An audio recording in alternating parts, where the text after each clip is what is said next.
EB5 visa ਮਿਲਣ ਨੂੰ ਤਾਂ ਕਿੰਨਾ ਕੁ ਟਾਈਮ ਲੱਗ ਜਾਂਦਾ ਹੈ? ਸੋ ਪਹਿਲਾਂ ਤਾਂ ਜਿਹੜਾ EB5 ਪ੍ਰੋਜੈਕਟ ਆ ਉਹਨੂੰ ਬਣਾਉਣ ਨੂੰ ਜਿਹੜਾ ਹੈਗਾ 6 7 8 ਮਹੀਨੇ ਜਿਹੜੇ ਘੱਟੋ ਘੱਟ ਆਰਾਮ ਨਾਲ ਲੱਗ ਜਾਂਦੇ ਆ ਜਿਹੜਾ ਫਾਈਲ ਕਰਨਾ। ਉਹਦੇ ਵਿੱਚ ਮੁੱਖ ਤੌਰ ਤੇ ਇਹ ਹੈ ਕਿ ਲਾ ਲਓ ਕਿ 2 ਕੁ ਮਹੀਨੇ ਤੁਸੀਂ ਲਾ ਲਿਆ ਬਿਜ਼ਨਸ ਆਹ ਲੈਣਾ ਆਹ ਵਾਲਾ ਦੇਖਣਾ, ਬਿਜ਼ਨਸ ਪਲਾਨ ਪਲੂਨ ਚੇਂਜ ਹੁੰਦੇ ਰਹਿੰਦੇ ਆ। ਮਹੀਨਾ ਕੁ ਤੁਸੀਂ ਲਾ ਲਓ ਘੱਟੋ ਘੱਟ ਬਿਜ਼ਨਸ ਪਲਾਨ ਨੂੰ, ਜੇ ਉਹ ਵੀ ਸਾਰਾ ਇਕੱਠਾ ਇੱਕੋ ਵਾਰੀ ਉਹ ਫਾਈਨਲਾਈਜ਼ ਕਰ ਲੈਣਾ ਨਾ, ਤੇ ਚੇਂਜਸ ਪੈਸੇ ਦੀ ਜਿਹੜੀ ਸੋਰਸਿੰਗ ਆ ਕਿ ਪੈਸਾ ਕਿੱਥੋਂ ਆਇਆ, ਉਹਦੇ ਵਿੱਚ ਸਾਡਾ ਜਿੱਦਾਂ ਲਾਅ ਫਰਮ ਦਾ ਕਾਫੀ ਟਾਈਮ ਲੱਗਦਾ, 3-4 ਮਹੀਨੇ ਘੱਟੋ ਘੱਟ ਉਹਦੇ ਲੱਗ ਜਾਂਦੇ ਆ। ਸੋ ਇਹ ਹੈ ਕਿ 7-8 ਮਹੀਨੇ ਦਾ ਇਹ ਜਿਹੜਾ ਪ੍ਰੋਜੈਕਟ ਹੈਗਾ ਕਿ 7-8 ਮਹੀਨੇ ਇਹਨੂੰ ਲੱਗਦੇ ਫਾਈਲ ਹੋਣ 'ਚ, ਜੇ ਸਾਰਾ ਕੁਛ ਸਹੀ ਤਰੀਕੇ ਨਾਲ ਐਡ ਹੋ ਜਾਵੇ, ਕੋਈ ਬ੍ਰੇਕ ਨਾ ਲੱਗੇ ਵਿੱਚ। ਜਦੋਂ ਇਹ ਫਾਈਲ ਹੋ ਗਿਆ ਤਾਂ ਤੁਹਾਡਾ ਜਿਹੜਾ ਜਿੱਦਾਂ ਵਿਆਹ ਦੇ ਵਿੱਚ ਤੁਹਾਨੂੰ ਕੰਡੀਸ਼ਨਲ ਗ੍ਰੀਨ ਕਾਰਡ ਮਿਲਦਾ, ਇੱਦਾਂ ਹੀ ਤੁਹਾਨੂੰ ਇਹਦੇ ਵਿੱਚ 2 ਸਾਲ ਦਾ ਜਿਹੜਾ ਕੰਡੀਸ਼ਨਲ ਗ੍ਰੀਨ ਕਾਰਡ ਉਹ ਮਿਲਦਾ, ਤੇ 4-5 ਸਾਲ ਜਿਹੜੇ ਘੱਟੋ ਘੱਟ ਤੁਹਾਡੇ ਆ ਇੰਡੀਆ ਵਾਲਿਆਂ ਦੇ 4-5 ਸਾਲ ਜਿਹੜੇ ਉਹ ਲੱਗ ਜਾਂਦੇ ਆ। ਸੋ ਇਹ ਤੁਸੀਂ ਲਾ ਲਓ ਕਿ 6 ਮਹੀਨੇ ਤੋਂ ਸਾਲ ਦੇ ਵਿੱਚ ਤੁਸੀਂ ਫਾਈਲ ਕਰੋਗੇ, ਤੇ 4 ਕੁ ਸਾਲ 5 ਕੁ ਸਾਲ ਤੁਹਾਨੂੰ ਇਹਨੂੰ ਪ੍ਰੋਸੈਸ ਕਰਨ ਨੂੰ ਲੱਗਣੇ ਆ, ਤੇ 5 ਕੁ ਸਾਲ ਦਾ ਜਿਹੜਾ ਪ੍ਰੋਸੈਸ ਤੁਹਾਡਾ ਹੈਗਾ ਹੀ ਆ, ਇਹ 4-5 ਸਾਲ ਦਾ ਪ੍ਰੋਸੈਸ ਹੈਗਾ ਹੀ ਆ ਤੁਹਾਡਾ।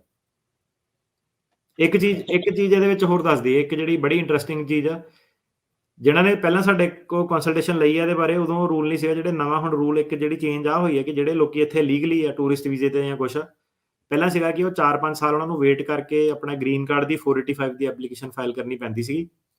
ਹੁਣ ਉਹ ਗ੍ਰੀਨ ਕਾਰਡ ਦੇ ਰਾਈਟ ਵੇ ਨਾਲ ਹੀ ਜਿਹੜੀ 485 ਆਪਣੀ ਐਡਜਸਟਮੈਂਟ ਆਫ ਸਟੇਟਸ ਆ ਉਹ ਫਾਈਲ ਕਰ ਸਕਦੇ ਆ। ਕਹਿਣ ਦਾ ਮਤਲਬ ਕਿ ਜੇ ਕੋਈ ਬਿਜ਼ਨਸ ਤੇ ਇੱਥੇ ਆਇਆ, ਟੂਰਿਸਟ ਵੀਜ਼ੇ ਤੇ ਆਇਆ, ਬਿਜ਼ਨਸ ਵੀਜ਼ੇ ਤੇ ਆਇਆ, ਉਹਦਾ ਇਰਾਦਾ ਬਣ ਗਿਆ ਕਿ ਮੈਂ EB5 ਕਰਨਾ, ਤਾਂ ਉਹ 90 ਦਿਨਾਂ ਬਾਅਦ ਆਪਣੀ ਐਂਟਰੀ ਤੋਂ ਸਿੱਧਾ ਹੀ ਜਿਹੜਾ EB5 ਆਪਣੇ ਰਿਸ਼ਤੇਦਾਰ ਨਾਲ ਇਨਵੈਸਟ ਕਰ ਸਕਦਾ, ਤੇ 485 ਐਪਲੀਕੇਸ਼ਨ ਫਾਈਲ ਕਰ ਸਕਦਾ ਕਿ ਮਤਲਬ ਉਹਨੂੰ ਵਾਪਸ ਜਾਣ ਦੀ ਲੋੜ ਨਹੀਂ ਪੈਣੀ, ਉਹ ਇੱਥੇ ਕੰਟੀਨਿਊ ਕਰ ਸਕਦਾ ਜਿਹੜੇ 4-5 ਸਾਲ ਜਿਹੜੇ ਹੈਗੇ ਆ, ਤੇ 10 ਕੁ ਮਹੀਨਿਆਂ ਬਾਅਦ ਫਾਈਲ ਕਰਨ ਤੋਂ ਉਹਨੂੰ ਵਰਕ ਪਰਮਿਟ ਜਿਹੜਾ ਉਹ ਆ ਜਾਊਗਾ।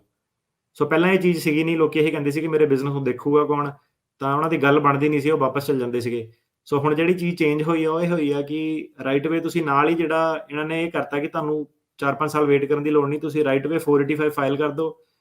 485 ਫਾਈਲ ਕਰਨ ਦਾ ਬੈਨੀਫਿਟ ਇਹ ਆ ਕਿ ਤੁਹਾਨੂੰ ਅਮਰੀਕਾ ਛੱਡ ਕੇ ਨਹੀਂ ਜਾਣਾ ਪੈਣਾ, ਤੁਸੀਂ ਕੰਟੀਨਿਊ ਕਰ ਸਕਦੇ ਇੱਥੇ ਹੀ।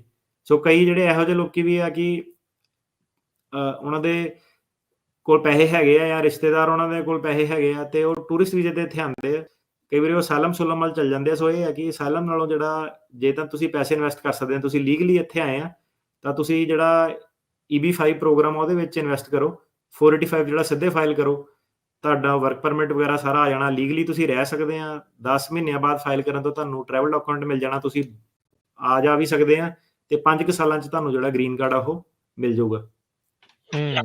ਸੋ 4-5 ਸਾਲ ਦਾ ਹੈ ਵੀ ਆਉਣ ਜਾਣ ਵੀ ਲੱਗ ਸਕਦਾ, ਤੇ ਨਾਲ ਇਹ ਵੀ ਹੈਗਾ। ਸੋ EB5 ਵੀਜ਼ਾ ਦੇ ਅਪਰੂਵਲ ਤੋਂ ਬਾਅਦ ਦੇ ਵਿੱਚ ਕਿੰਨਾ ਵਕਤ ਲੱਗ ਜਾਂਦਾ, ਵੇਟ ਕਿੰਨੀ ਜਿਹੜੀ ਉਹ ਹੁੰਦੀ ਆ? ਸੋ ਜਦੋਂ ਦੱਸਿਆ ਕਿ 10,000 ਜਿਹੜੇ ਵੀਜ਼ੇ ਇਹਨਾਂ ਦੇ ਸਾਲ ਦੇ ਜਿਹੜੇ ਸੀਗੇ, ਵਾਲਿਆਂ ਦੀ ਬੈਕਲੌਗ ਨਹੀਂ ਹੈਗਾ ਇਸ ਵੇਲੇ। ਸੋ ਚਾਈਨਾ ਵਾਲਿਆਂ ਦੇ ਲਈ ਬੈਕਲੌਗ ਹੈਗਾ, ਇੰਡੀਆ ਵਾਲਿਆਂ ਦੇ ਲਈ ਨਹੀਂ ਹੈਗਾ।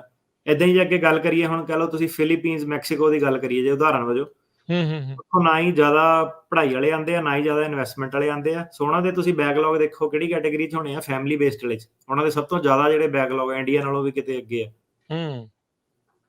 ਸੋ ਕਿੰਨੀ ਦੇਰ ਲੱਗੂਗੀ ਡਿਪੈਂਡ ਕਰਦਾ ਕਿ ਬੈਕਲੌਗ ਕਿੰਨੇ ਆ। ਸੋ ਇੰਡੀਆ ਵਾਲਿਆਂ ਲਈ 4-5 ਸਾਲ, 5 ਕੁ ਸਾਲ ਦੇ ਵਿੱਚ ਆ ਜਾਊਗਾ। ਠੀਕ ਹੈ, 4-5 ਸਾਲ ਜਿੱਦਾਂ ਤੁਸੀਂ ਪਹਿਲਾਂ ਵੀ ਇਹ ਦੱਸ ਰਹੇ ਸੀ। ਤੁਸੀਂ ਵੀ ਜ਼ਿਕਰ ਕੀਤਾ ਸੀ ਅਸਾਈਲਮ ਹੋਲਡਰਸ ਦੇ ਲਈ ਵੀ EB5 ਥਰੂ ਰਾਹ ਹੋ ਸਕਦਾ ਆ, ਜੇ ਤੁਸੀਂ ਉਸ ਦੇ ਉੱਤੇ ਥੋੜੀ ਜਾਣਕਾਰੀ ਪਾਓ। ਜੀ। ਸੋ ਹੁਣ ਜਿਹੜੀ ਜਨਤਾ ਬੋਰ ਹੋ ਰਹੀ ਆ ਪ੍ਰੋਗਰਾਮ ਦੇਖ ਕੇ ਕਿ ਪਤਾ ਨਹੀਂ ਕੀ ਇਨਵੈਸਟਮੈਂਟ ਦੀਆਂ ਗੱਲਾਂ ਕਰੀ ਜਾਂਦੇ ਆ, ਸੋ ਤੁਹਾਡੇ ਲਈ ਇਹਦੇ ਵਿੱਚ ਫਾਇਦੇ ਦੀ ਗੱਲ ਇਹ ਆ, 4-5 ਮੈਂ ਐਗਜ਼ਾਮਪਲਾਂ ਹੀ ਦਊਂਗਾ ਤਾਂ ਕਿ ਥੋੜਾ ਸੌਖੇ ਤਰੀਕੇ ਨਾਲ ਸਮਝ ਆ ਜਾਵੇ, ਹਨਾ। ਆਪਣਾ ਸਾਡਾ ਇੱਕ ਕਲਾਇੰਟ ਆ, ਉਹਦਾ ਕੇਸ ਡਿਨਾਈ ਹੋਇਆ ਸੀਗਾ ਸੈਨ ਫਰਾਂਸਿਸਕੋ ਤੋਂ, ਤਾਂ ਉਹਨੇ ਆਪਣਾ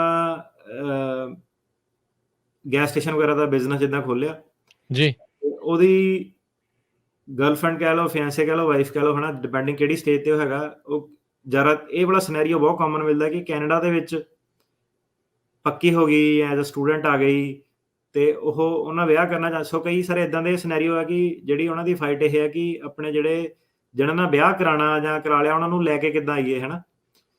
ਸੋ ਜਿਹੜੇ ਵੀ ਬੰਦੇ ਆ, ਭਾਵੇਂ ਉਹਨਾਂ ਦਾ ਕੇਸ ਚੱਲਦਾ ਪਿਆ, ਡਿਨਾਈ ਹੋਇਆ, ਭਾਵੇਂ ਅਪੀਲ ਲੱਗੀ ਆ, ਭਾਵੇਂ ਸਰਕਿਟ ਕੋਰਟ ਦੇ ਕੋਲ ਹੈਗੇ ਆ, ਜਿਨ੍ਹਾਂ ਨੇ ਪੈਸਾ ਬਣਾ ਲਿਆ, ਕੰਪਨੀਆਂ ਚਲਾ ਰਹੇ ਆ, ਤੁਹਾਡੇ ਲਈ ਸਭ ਤੋਂ ਬੈਸਟ ਇਹ ਹੈ ਕਿ ਨਵੀਂ ਕੰਪਨੀ ਖੋਲ ਕੇ ਵਾਈਫ ਨੂੰ, ਫਿਆਂਸੇ ਨੂੰ, ਉਹਨਾਂ ਨੂੰ ਗਿਫਟ ਜਾਂ ਲੋਨ, ਜਿਹੜੇ ਵੀ ਤਰੀਕੇ ਨਾਲ ਲੀਗਲੀ ਇਨਵੈਸਟਮੈਂਟ ਤੁਸੀਂ ਉਹਨਾਂ ਨੂੰ ਪੈਸੇ ਟ੍ਰਾਂਸਫਰ ਕਰ ਸਕਦੇ ਆ, ਉਹਨਾਂ ਨੂੰ ਬਿਜ਼ਨਸ ਦੇ ਵਿੱਚ ਇਨਵੈਸਟ ਕਰਾਓ। ਉਹ ਬਿਜ਼ਨਸ ਇਨਵੈਸਟ ਕਰੋਗੇ EB5 ਗ੍ਰੀਨ ਕਾਰਡ ਰਾਹੀਂ ਉਹ 4-5 ਸਾਲਾਂ ਦੇ ਵਿੱਚ ਪੱਕੇ ਤੌਰ ਤੇ ਜਿਹੜਾ ਅਮਰੀਕਾ ਉਹ ਆ ਸਕਦੇ ਆ। ਸੋ ਸਭ ਤੋਂ ਜ਼ਿਆਦਾ ਬੈਨੀਫਿਟ ਉਹ ਆ। ਉਹ ਮੇਰੇ ਖਿਆਲ ਆਪਣੇ ਜਿਹੜੇ ਅਸਾਲਮ ਵਾਲੇ ਉਹਨਾਂ ਨੂੰ ਪਤਾ ਨਹੀਂ ਕਈਆਂ ਨੂੰ।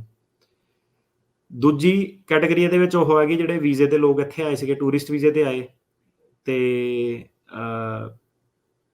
ਕਈ ਵਾਰੀ ਫੋਰ ਐਗਜ਼ਾਮਪਲ ਘਰ ਦੇ ਆਪਣੇ ਜਵਾਕ ਨੂੰ ਮਿਲਣ ਆਏ, ਉਹਦਾ ਅਸਾਲਮ ਚੱਲਦਾ 90 ਦਿਨ ਬਾਅਦ। ਉਹਨਾਂ ਦਾ ਜੇ ਇਰਾਦਾ ਚੇਂਜ ਹੁੰਦਾ ਤਾਂ ਉਹ EB5 ਕਰ ਸਕਦੇ ਆ। ਉਹਨਾਂ ਨੂੰ ਕਈ ਵਾਰੀ ਇੱਦਾਂ ਹੁੰਦਾ ਕਿ ਉਹਨਾਂ ਨੂੰ ਕੋਈ ਸਲਾਹ ਦਿੰਦਾ ਕਿ ਤੁਸੀਂ ਵੀ ਕੱਚੇ ਹੋ ਜਾਓ, ਤੁਸੀਂ ਵੀ ਅਸਾਲਮ ਫਾਈਲ ਕਰ ਦਿਓ। ਐਵੇਂ ਲੰਬੇ ਪੰਗਿਆਂ 'ਚ ਪੈ ਜਾਂਦੇ। ਬਜ਼ੁਰਗ ਹੈਗੇ ਵਿਚਾਰੇ, ਇੰਟਰਵਿਊ ਦੇ ਨਹੀਂ ਹੁੰਦੀ, ਉੱਥੇ ਜਾ ਕੇ ਹੋਰ ਨਵਾਂ ਕੰਮ ਖੜਾ ਕਰ ਦਿੰਦੇ ਆ। ਉਹ ਕਹਿੰਦਾ ਕਿ ਤੂੰ ਆਪਣੇ ਮੁੰਡੇ ਦੇ ਕੇਸ ਦੇ ਵਿੱਚ ਐਫੀਡੇਵਿਟ 'ਚ ਆ ਗਿਆ ਸੀਗਾ, ਆਪਣੇ ਕੇਸ 'ਚ ਤੂੰ ਆ ਗਈ ਜਾਂਦਾ, ਹੈ ਨਾ। ਸੋ ਇੱਦਾਂ ਦਾ ਹੈਗਾ ਕਿ ਨਕਲੀ ਅਸਾਲਮ ਦਾ ਕੇਸ ਨਹੀਂ ਲਾਣਾ ਕਿਸੇ ਦਾ। ਬਜ਼ੁਰਗਾਂ ਨੂੰ ਤੁਸੀਂ ਅਸਾਲਮ ਆਫਿਸ ਨਹੀਂ ਭੇਜਣਾ। ਇੰਟਰਵਿਊ ਕੁਐਸਚਨ ਕਾਫੀ ਇੰਟੈਂਸ ਹੁੰਦੇ ਆ। ਆਪਣੀ ਵੀ ਗੜਬੜ ਕਰੂਗੇ, ਤੁਹਾਡਾ ਵੀ ਜਿਹੜਾ ਕੇਸ ਆ ਉਹ 'ਚ ਵੀ ਗੜਬੜ ਕਰੂਗੇ, ਕਿਉਂਕਿ ਤੁਸੀਂ ਕੁਛ ਕਿਹਾ, ਉਹਨਾਂ ਨੇ ਕੁਛ ਕਿਹਾ ਤੇ ਘਾਬਰ ਜਾਂਦੇ ਆ। ਸੋ ਉਹ ਕੰਮ ਨਹੀਂ ਕਰਨਾ। ਸੋ ਜੇ ਤਾਂ ਤੁਹਾਡੇ ਕੋਲ ਪੈਸੇ ਹੈਗੇ ਆ ਤਾਂ ਉਹ ਚੀਜ਼ ਤੁਸੀਂ ਕਰ ਸਕਦੇ ਆ। ਜਿਹੜੇ ਇਹ ਪ੍ਰੋਗਰਾਮ ਨੂੰ ਸੁਣ ਰਹੇ ਆ, ਜਿਹਨਾਂ ਦੇ ਬਿਜ਼ਨਸ ਚੱਲਦੇ ਆ ਆਲਰੇਡੀ, ਜਿਹਨਾਂ ਦਾ ਇਮੀਗ੍ਰੇਸ਼ਨ ਨਾਲ ਕੋਈ ਲੈਣਾ ਦੇਣਾ ਨਹੀਂ ਹੈਗਾ। ਸੋ ਏਦਾਂ ਕਿ ਸਾਰਿਆਂ ਨੂੰ ਪਤਾ ਕਿ ਜਿਹੜੇ ਵੀ ਬੰਦੇ ਪੈਸੇ ਕਮਾਉਂਦੇ ਆ, ਲਾਇਰ, ਵਕੀਲ, ਜੋ ਵੀ ਹੈਗਾ ਤੁਹਾਡਾ ਬਿਜ਼ਨਸਮੈਨ ਜਿਹੜਾ ਬੰਦਾ ਹੈਗਾ, ਪੈਸੇ ਨਾਲ ਪੈਸਾ ਬਣਾਉਣਾ ਸੌਖਾ ਵਾ। ਸਿਰਫ ਜਿਹੜਾ ਬੰਦਾ ਇੱਥੇ ਕਮੀ ਕੀ ਹੁੰਦੀ ਹੈ ਕਿ ਤੁਹਾਨੂੰ ਮੈਨੇਜਰ ਨਹੀਂ ਲੱਭਦਾ, ਤੁਹਾਨੂੰ ਭਰੋਸੇ ਵਾਲਾ ਬੰਦਾ ਨਹੀਂ ਲੱਭਦਾ, ਤੁਹਾਨੂੰ ਇਹ ਨਹੀਂ ਪਤਾ ਲੱਗਦਾ ਕਿ ਮੈਂ ਪੈਸਾ ਸੁੱਟਾਂ ਤੇ ਕਿੱਥੇ ਸੁੱਟਾਂ, ਹੈ ਨਾ। ਜਿਹੜੇ ਇੱਦਾਂ ਦੀ ਕੈਟਾਗਰੀ ਵਾਲੇ ਜਿਹੜੇ ਲੋਕ ਹੈਗੇ ਆ, ਤੁਹਾਡੇ ਲਈ ਵੀ ਇਹ ਪ੍ਰੋਗਰਾਮ ਜਿਹੜਾ ਕਾਫੀ ਵਧੀਆ ਵਾ। ਕਿਉਂ ਵਧੀਆ? ਕਿਉਂਕਿ ਤੁਸੀਂ ਇੱਕ ਬੰਦੇ ਦੀ ਹੈਲਪ ਕਰ ਦੋਗੇ, ਤੁਸੀਂ ਉਹਨੂੰ ਜਾਂ ਗਿਫਟ, ਲੋਨ, ਇੱਦਾਂ ਦੀ ਕੋਈ ਐਡਵਾਂਸ ਦਿੰਦੇ ਹੋ, ਉਹਦਾ ਗ੍ਰੀਨ ਕਾਰਡ ਆ ਜਾਊਗਾ, ਉਹਦੇ ਪਰਿਵਾਰ ਦਾ ਅਗਲਾ 5 ਸਾਲ ਤੁਹਾਡਾ ਐਜ਼ ਅ ਮੈਨੇਜਰ, ਕਿਉਂਕਿ ਉਹ ਆਪ ਵੀ ਵੈਸਟਡ, ਉਹਦਾ ਗ੍ਰੀਨ ਕਾਰਡ ਇੱਥੋਂ ਦੇ ਨਿਕਲਣਾ, ਤੁਹਾਡਾ ਬਿਜ਼ਨਸ ਉਹ ਚਲਾ ਸਕਦਾ। ਤੁਸੀਂ ਉਹਨੂੰ ਪੈਸੇ ਦਿੱਤੇ, ਜਿਹੜੇ ਤੁਹਾਡੇ ਪੈਸੇ ਸੀਗੇ ਉਹ ਜ਼ਰੂਰ ਤੇ ਬਿਜ਼ਨਸ ਚੱਲੂਗਾ, ਉਹ ਵੀ ਵੱਧ ਹੋ ਕੇ ਹੀ ਆਊਗੇ 5 ਸਾਲਾਂ 'ਚ, ਘੱਟ ਤਾਂ ਨਹੀਂ ਹੋਗੇ। ਬੈਂਕਾਂ ਤਾਂ ਸਾਰਿਆਂ ਨੂੰ ਪਤਾ ਹੀ ਹੈ ਕਿ ਕਿੰਨਾ ਕੁ ਵਿਆਜ ਜਿਹੜਾ ਦਿੰਦੀਆਂ ਵਾ। ਤੇ ਇਹਦੇ ਨਾਲ ਉਹ ਹੈ ਕਿ ਤੁਹਾਨੂੰ ਇੱਕ ਬਿਜ਼ਨਸ ਮੈਨੇਜਰ ਜਿਹੜਾ ਤੁਹਾਡਾ ਬਿਜ਼ਨਸ ਵਧਾ ਸਕਦਾ, ਉਹ ਮਿਲ ਗਿਆ। ਸੋ ਇਹ ਵਾਲੇ ਜਿਹੜੇ ਲੋਕ ਆ, ਇਹਨਾਂ ਨੂੰ ਕਾਫੀ ਜ਼ਿਆਦਾ ਫਾਇਦਾ ਜਿਹੜਾ ਉਹ ਹੋ ਸਕਦਾ। ਸੋ ਤੁਸੀਂ ਇੱਦਾਂ ਦੇ ਕਲਾਇੰਟ ਹੈਗੇ ਵੀ ਆ ਜਿਨ੍ਹਾਂ ਨੇ ਇਹ ਚੀਜ਼ ਵੱਲ ਦਿਮਾਗ ਲਾਇਆ, ਫਿਰ ਉਹਨਾਂ ਨੇ ਦੇਖਿਆ ਕਿ ਇੱਦਾਂ ਦਾ ਕੌਣ ਬੰਦਾ ਵਾ ਜਿਹਦੀ ਆਪਾਂ ਹੈਲਪ ਕਰ ਸਕੀਏ, ਜਿਹੜਾ ਸਾਡੀ ਹੈਲਪ ਕਰ ਸਕੇ। ਸੋ ਜੇ ਤੁਹਾਡੇ ਕੋਲ ਇੱਦਾਂ ਦਾ ਕੋਈ ਫਾਰਮੂਲਾ ਹੈਗਾ ਕਿ ਤੁਸੀਂ ਇੱਕ ਹੋਰ ਨਵਾਂ ਪੀਜ਼ਾ ਕਿਤੇ, ਰੈਸਟੋਰੈਂਟ ਕਿਤੇ ਖੋਲ ਸਕਦੇ ਹੋ, ਤੁਹਾਡੀ ਫੈਮਿਲੀ ਮੈਂਬਰ ਕੋਈ ਇੱਦਾਂ ਦਾ ਹੈਗਾ ਜਿਹੜਾ ਉਹ ਚੀਜ਼ ਚਲਾ ਸਕਦਾ ਹੋਵੇ ਤੁਹਾਡੇ ਬਿਹਾਫ ਤੇ, ਉਹਦੇ ਬਿਹਾਫ ਤੇ ਤੁਸੀਂ ਜਿਹੜਾ EB5 ਉਹ ਫਾਈਲ ਕਰ ਸਕਦੇ ਆ। ਠੀਕ ਜੀ। ਹੈ। ਸੋ ਪ੍ਰੈਕਟੀਕਲ ਸਿਨੈਰੀਓਜ਼ ਜਿਹੜੇ ਉਹ ਆ, ਜਿਹੜੇ ਲੋਕੀ, ਇੱਕ ਆ ਬੜਾ ਸਵਾਲ ਆਉਂਦਾ ਕਿ ਮੈਂ ਅਸਾਲਮ ਫਾਈਲ ਕੀਤਾ ਪਰ ਹੁਣ ਮੇਰੇ ਕੋਲ ਪੈਸੇ ਆ ਗਏ, ਕੀ ਮੈਂ ਆਪਣੇ ਲਈ EB5 ਗ੍ਰੀਨ ਕਾਰਡ ਕਰ ਸਕਦਾ? ਸੋ ਕੱਚਾ ਬੰਦਾ ਇੱਥੇ ਗ੍ਰੀਨ ਕਾਰਡ ਨਹੀਂ ਲੈ ਸਕਦਾ, ਉਹਨੂੰ ਇਵੈਂਚੁਅਲੀ ਜਿਹੜਾ ਕੰਟਰੀ ਆਊਟ ਉਹ ਕਰਨਾ ਪੈਣਾ।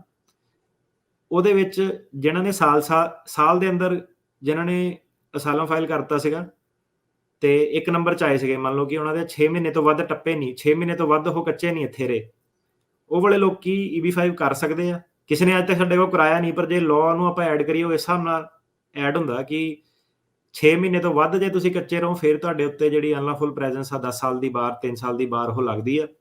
ਜੇ ਤੁਸੀਂ ਅਸਾਲਮ ਫਾਈਲ ਕਰ ਦਿਓ ਤਾਂ ਜਿਹੜੀ ਤੁਹਾਡੀ ਉਹ 3 ਸਾਲ ਦੀ, 10 ਸਾਲ ਦੀ ਬਾਰ ਆ ਉਹ ਰੁਕ ਜਾਂਦੀ ਹੈ। ਸੋ ਕਹਿਣ ਦਾ ਮਤਲਬ ਹੈ ਕਿ ਤੁਸੀਂ ਕੌਂਸੂਲੇਟ ਮੂਹਰੇ ਜਾ ਕੇ ਆਰਗਿਊ ਕਰ ਸਕਦੇ ਹੋ ਕਿ ਮੈਂ ਅਸਾਲਮ ਫਾਈਲ ਕੀਤਾ ਸੀ ਜਦੋਂ, ਉਦੋਂ ਮੇਰੀ ਅਨਲੌਫੁਲ ਪ੍ਰੈਜ਼ੈਂਸ ਆ ਉਹ ਰੋਕੀ ਜਾ ਸਕਦੀ ਆ, ਤਾਂ ਕਿਉਂਕਿ ਮੇਰੇ 6 ਮਹੀਨੇ ਤੋਂ ਘੱਟ ਸੀਗੇ, ਇਸ ਲਈ ਜਿਹੜਾ EB5 ਵੀਜ਼ਾ ਮੈਨੂੰ ਦਿੱਤਾ ਜਾਵੇ।